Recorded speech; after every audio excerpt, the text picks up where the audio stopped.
ರಾಜ್ಯದಲ್ಲಿ ಈಗಾಗಲೇ 3 ಉಪಚುನಾವಣೆಗಳು ಕೂಡ ಆಗಿರ್ತಕ್ಕಂಥದ್ದು. ಈಗಾಗಲೇ ಸೋಲು ಗೆಲುವಿನ ಲೆಕ್ಕಾಚಾರ ಕೂಡ ಆಗ್ತಾ ಇದೆ. ಅದರಲ್ಲೂ ಕೂಡ ಹೈ ವೋಲ್ಟೇಜ್ ಕ್ಷೇತ್ರವಾಗಿರ್ತಕ್ಕಂಥ ಚನ್ನಪಟ್ಟಣ ಬೈ ಎಲೆಕ್ಷನಲ್ಲೂ ಕೂಡ ಕಾಂಗ್ರೆಸ್ ಪಕ್ಷದ ಅಭ್ಯರ್ಥಿ CP ಯೋಗೇಶ್ವರ್ ಅವರು ತಾವು ಬಹಳ ಅಂತರದಿಂದ ಏನು ಗೆಲ್ಲೋದಿಲ್ಲ, ಕೂದಲೆಲೆಯ ಅಂತರದಲ್ಲಿ ಮಾತ್ರ ಗೆಲ್ತೀವಿ ಅನ್ನೋದು ಕೂಡ ನಿರಾಶಾದಾಯಕ ಹೇಳಿಕೆಯನ್ನು ಕೂಡ ನೀಡಿರ್ತಕ್ಕಂಥದ್ದು. ಈ ಸಂಬಂಧ ಇದೀಗ ನನ್ನ ಜೊತೆ ಕೊಡಗು ಮತ್ತು ಮೈಸೂರು ಸಂಸದರಾಗಿರ್ತಕ್ಕಂಥ ಯದುವೀರವರಿದ್ದಾರೆ, ಅವ್ರನ್ನೇ ಮಾತಾಡ್ಸೋಣ.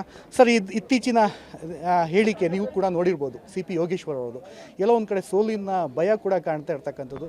ತಾವು ಕೂಡ ಆ ಎಲೆಕ್ಷನ್ ಸಂದರ್ಭದಲ್ಲಿ ಕೂಡ ಆ ಭಾಗಕ್ಕೆ ಹೋಗಿರಿ, ಏನು ಅನಿಸ್ತಿದೆ ಸರ್? ಈಗ 3 ಕ್ಷೇತ್ರದಲ್ಲಿ ಏನು ಉಪಚುನಾವಣೆ ನಡೆದಿದೆ, ಅದೇ 3 ಕ್ಷೇತ್ರದಲ್ಲೂ ಸಹ ನಮ್ಮ NDA ಏನು ಮೈತ್ರಿಕೂಟ ಜಯವನ್ನು ಸಾಧಿಸಲಿಕ್ಕೆ ಅವಕಾಶ ಇದೆ. ನಾವು ಅಲ್ಲಿ ಗ್ರೌಂಡಲ್ಲಿ ನೋಡುವಾಗ ವಾತಾವರಣ ಎಲ್ಲ ಸಹ NDA ಪರವಾಗಿಯೇ ಇತ್ತು. ಅದಕ್ಕಾಗಿ ನಮಗೆ ವಿಶ್ವಾಸ ಇದೆ ಅದು NDA ಪರವಾಗಿ ಬರುತ್ತೆ ಅಂತ. ಬಟ್ ಅದೇ ಚನ್ನಪಟ್ಟಣದ್ದು ನಿಖಿಲ್ ಕುಮಾರಸ್ವಾಮಿ ಮೈತ್ರಿ ಪಕ್ಷದ ಅಭ್ಯರ್ಥಿ, ಅವರಲ್ಲಿ ಒಂದಷ್ಟು ಈಗಾಗಲೇ ಆಶಾದಾಯಕ ಬೆಳವಣಿಗೆ ಕೂಡ ಹೊಂದಿರತಕ್ಕಂಥದ್ದು. CP ಯೋಗೇಶ್ವರ್ ಹೇಳ್ತಿದ್ದಾರೆ, ಜಮೀರ್ ಅಹ್ಮದ್ ಅವರ ಮಾತೇ ನಮಗೆ ಸಾಕಷ್ಟು ಮುಳು ಆಯಿತು ಅಂತ. ಇದ್ರ ಬಗ್ಗೆ ಏನು ಹೇಳ್ತಾರೆ? ಅವರು ತಮ್ಮ ಅನಿಸಿಕೆಯನ್ನು ಕೊಟ್ಟಿದ್ದಾರೆ, ಅವರ ಅಭಿಪ್ರಾಯವನ್ನು ಸಲ್ಲಿಸಿದ್ದಾರೆ.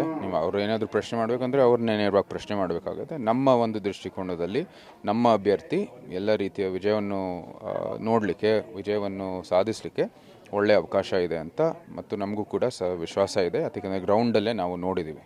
ಗ್ರೌಂಡಲ್ಲಿ ಜನರ ನಾಡಿ ಮಿಡಿತ ಹೆಂಗಿತ್ತು ಸರ್? ನಿಮ್ಮ ಮೈತ್ರಿ ಪಕ್ಷದ ಅಭ್ಯರ್ಥಿ ಒಳ್ಳೆ ಪ್ರತಿಕ್ರಿಯೆಯನ್ನು ಕೊಟ್ಟಿದ್ದರು. ನಾವು ಹೋಗುವಾಗ ಮತ್ತು ಅನೇಕ ನಾಯಕರಿಗೂ ಹೋಗಿರುವಂಥ ಸಂದರ್ಭದಲ್ಲೂ ಸಹ ನಮಗೆ ಫೀಡ್ಬ್ಯಾಕ್ ಬಂದಿರೋದೇ ಈ ರೀತಿ. NDA ಪರವಾಗಿಯೇ ವಾತಾವರಣ ಸೃಷ್ಟಿಯಾಗಿದೆ. NDAವನ್ನು ವಿಜಯವನ್ನು ಸಾಧಿಸಲಿಕ್ಕೆ ಎಲ್ಲ ರೀತಿಯ ಒಂದು ಅವಕಾಶಗಳಿದ್ದಾವೆ. ಅಂದರೆ ನಾಡಿದ್ದು 23ಕ್ಕೆ ಅಂದರೆ ಜಯಘೋಷಣೆ ಆಗುತ್ತೆ ಮೈತ್ರಿ ಪಕ್ಷದ ಅಭ್ಯರ್ಥಿ.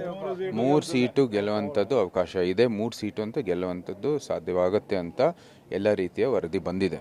ಅದೇ ನಾವು ಮಂಡಿಸ್ತಾ ಇರೋದು. ಇಷ್ಟು ಕೊಡಗು ಮತ್ತು ಮೈಸೂರು ಸಂಸದರಾಗಿರ್ತಕ್ಕಂಥ ಯದುವೀರವರು ಹೇಳುವಂಥ ಮಾತುಗಳು. ಚನ್ನಪಟ್ಟಣ ಬೈ ಎಲೆಕ್ಷನಲ್ಲಿ ಏನು ನಡೀತು ಅದಷ್ಟೇ ಅಲ್ಲದೆ 3 ಉಪಚುನಾವಣೆಯಲ್ಲೂ ಕೂಡ ನಮ್ಮ ಅಭ್ಯರ್ಥಿಗಳು ಜಯಶೀಲ ಆಗ್ತಾರೆ ಅನ್ನೋದು ಕೂಡ ಅವರು ವಿಶ್ವಾಸವನ್ನು ಕೂಡ ವ್ಯಕ್ತವನ್ನು ಪಡಿಸಿರ್ತಕ್ಕಂಥದ್ದು.